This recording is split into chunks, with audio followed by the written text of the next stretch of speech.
Wartawati Juwita tewas dibunuh. Terduga pelaku oknum TNI AL. Juwita, 25, jurnalis perempuan pada sebuah media daring di kota Banjarbaru, Kalimantan Selatan, sudah meninggal. Tubuh Juwita, jurnalis media daring Newswaiko ID, ditemukan tidak lagi bernyawa di tepi jalan, kawasan Gunung Kupang, Kecamatan Cempaka, Kota Banjarbaru, Sabtu, 22 Maret 2025, sore. Jenazah itu tergeletak begitu saja. Posisinya hanya beberapa meter dari sepeda motor miliknya. Motor matic itu nyungsep di semak-semak. Warga sekitar menemukan korban dan sepeda motornya sekitar pukul 16 WITA. Penyebab kematiannya mulai menemukan titik terang. Juwita diduga dibunuh oleh oknum anggota TNI AL. Terungkapnya kasus ini berawal dari penyelidikan polisi terhadap barang bukti milik korban yang tersisa. Ketika korban ditemukan di TKP, HP dan dompet korban hilang. Polisi pun memeriksa laptop korban untuk mencari petunjuk. Dalam laptop tersebut, ditemukan chat dengan kekasihnya.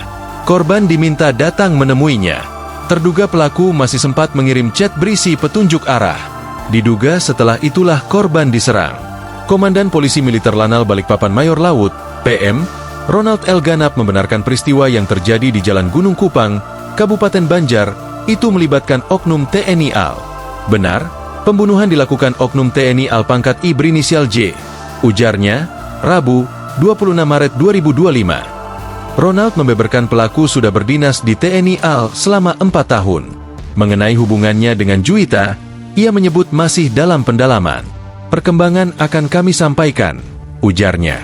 Menurut Ronald, pelaku pembunuhan sudah berdinas di TNI AL selama 4 tahun. Polisi militer masih mendalami hubungan keduanya. Ia pun membenarkan bahwa korban Juwita merupakan salah satu wartawati media online di Banjarbaru. Korban seorang wartawati media online, sebut Ronald. Saat ini, pihaknya masih melakukan pendalaman terkait kasus tersebut dan masih melakukan penyidikan terhadap motif pelaku membunuh korban. Download Tribun X sekarang, menghadirkan lokal menjadi Indonesia.